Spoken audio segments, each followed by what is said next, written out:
Right, no fluff, no long intro, let's get straight into it. Yeah. The Big Short Club is in session. Let's go. Today, we're putting Cardano under the microscope. Right. The one and only ADA. Morgan, my man, I'm gonna be real with you. Every time I hear about Cardano, I feel like I need to be wearing a tweed jacket and reading a textbook. Is this thing a technological marvel, or is it just the granddad of crypto moving at a snail's pace? Granddad of crypto? That's a bit harsh, bruv, but I get you. Yeah? It doesn't have that, that Lambo Now vibe of other coins. Right. But you're missing the point. Okay. It's not trying to be the flashy new thing. Think of it as the SAS of blockchains. Who dares wins. Slow, methodical, but gets the job done right. SAS? Mate, some people call it a ghost chain. Yeah. More like the slow and sluggish service.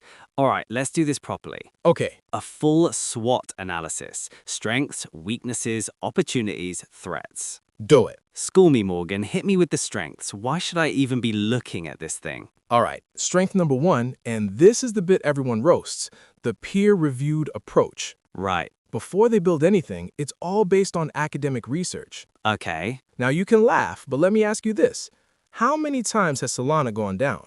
Too many to count. Yeah, It's got more downtime than a BT hub. exactly. Cardano has had zero downtime in over 7 years. Zero. Zero. While everyone else is rebooting their network, Cardano is just ticking along. Wow. It's reliable. So if you were building a proper mission-critical business on a blockchain, say for voting or land registry, what would you choose? Right. The one that falls over every other Tuesday or the one that's never failed? Okay, point taken. Yeah, Reliability is a big deal. huge. You don't want your millions disappearing because the chain decided to take a nap. What else you got? The tech itself, Go on. the UTXO model. Forget the jargon, it basically means transactions are more predictable and secure. It's less like a messy, shared bank account like Ethereum and more like using digital cash. Okay. When you spend it, you know exactly what's happening. Right. And the way it handles other tokens, they're native assets. Translate that for the people in the back. It means tokens on Cardano are treated with the same security as ADA itself. Okay. They aren't wrapped up in some complex smart contract that a 19-year-old hacker from his mom's basement can exploit. Right. It's fundamentally safer and cheaper to send and mint them. That's a proper strength. Plus, they've got a self-funding treasury. Yeah. A slice of every transaction fee goes into a pot to fund new projects. Okay. It's designed to live forever without needing a rich benefactor. All right, I'll give you that. Right? The foundation sounds solid, but a solid house with no house on top is just a patch of concrete, innit? Yeah. Let's talk weaknesses, and be honest, there are some big ones. Oh, for sure. Yeah? No point in pretending it's perfect. The biggest weakness is the flip side of its biggest strength. It's been painfully slow. So slow. The academic vibe means they took them ages to get smart contracts running. Ages. While Ethereum was building a massive DeFi empire, Cardano was still in the library. That's where the ghost chain reputation came from. And let's talk about that DeFi ecosystem, or lack thereof. The total value locked, the TVL, is a joke compared to its rivals. It is. I've seen projects on Solana get more TVL in a weekend than Cardano has in total. Wow. What's the point of a secure chain if no one's using it to do anything with? You're dead right.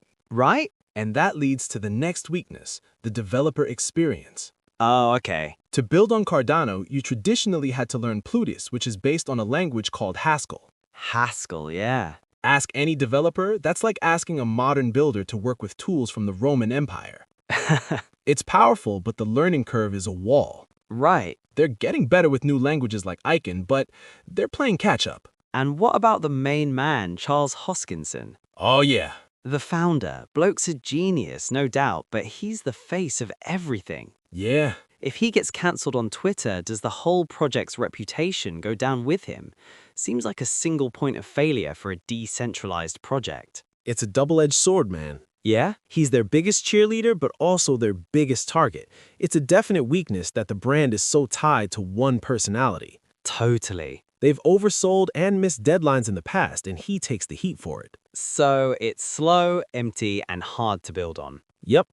Right, not a great look, but we're the Big Short Club. Exactly. We look for the turnaround, so what are the opportunities? Is this granddad about to find the fountain of youth and start sprinting? This is where it gets interesting. Okay, The big opportunity is the Voltaire era. right. This is Cardano's final phase of becoming a fully decentralized republic. The on-chain governance and treasury system will be fully handed over to the community. Wow. Anyone holding ADA can vote on the future of the network. Okay. It's like being a shareholder in a decentralized nation. If that works, it could attract a whole new wave of builders who want true community ownership. So the money pot is open for business. Yeah, If I've got a sick idea for a D-app, I can pitch it to the community and get funded directly from the treasury. that's the idea. It's a built-in venture fund. Nice. The other big opportunity is its focus on real-world use cases, especially in developing countries in Africa.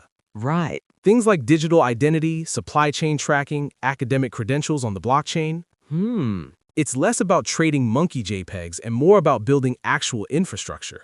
Okay. If they land even one of those projects at a national scale, it would be massive. The bank the unbanked narrative. Yeah, we've heard that before. Is it real or just good marketing? Time will tell, but they're putting boots on the ground. Okay. And finally, the opportunity is to be the adult in the room.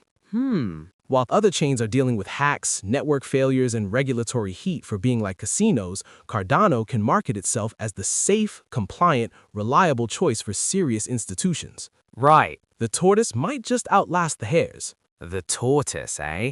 But that tortoise has got some predators circling. For sure. Let's finish with the threats. What could kill this project off for good? The biggest threat is simple: competition. Yeah. You've got Ethereum, the undisputed king, with its massive network effect and an army of developers. Then you have Solana, which is ridiculously fast and has captured the culture. Right. Cardano was stuck in the middle. Is it decentralized enough to compete with Ethereum? Yeah. Is it fast enough to compete with Solana? It's fighting a war on two fronts. And it's losing on both right now, if we're being honest. Yeah, User numbers don't lie. exactly. Another threat is just general market apathy.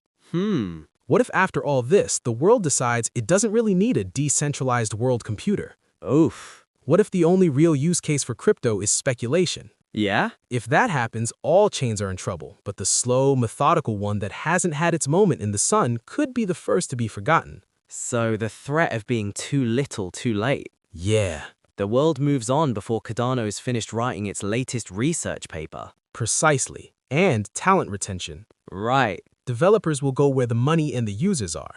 The Cardano ecosystem doesn't start generating serious cash and attracting users. The best builders will just leave for other chains. Yeah. It's a self-perpetuating cycle, either upwards or downwards. Wow. All right. That's a lot to digest. It is. So, to wrap it up, strengths are its rock-solid security and reliability. Yup, using it is so safe it's boring. Weaknesses are its slow speed and empty ecosystem. The opportunity lies in its new decentralized governance and real-world focus. Right. And the threat is getting absolutely smoked by the competition. That's the long and short of it. It's a high-conviction bet on substance over hype. Right. A bet that in the long run, security and decentralization will matter more than transaction speed. The reliable old Volvo in a world of Lambos. Like it. It'll get you there safely, but are you going to have any fun on the way? Exactly. And will you even win the race? Right, that's our take. Yeah.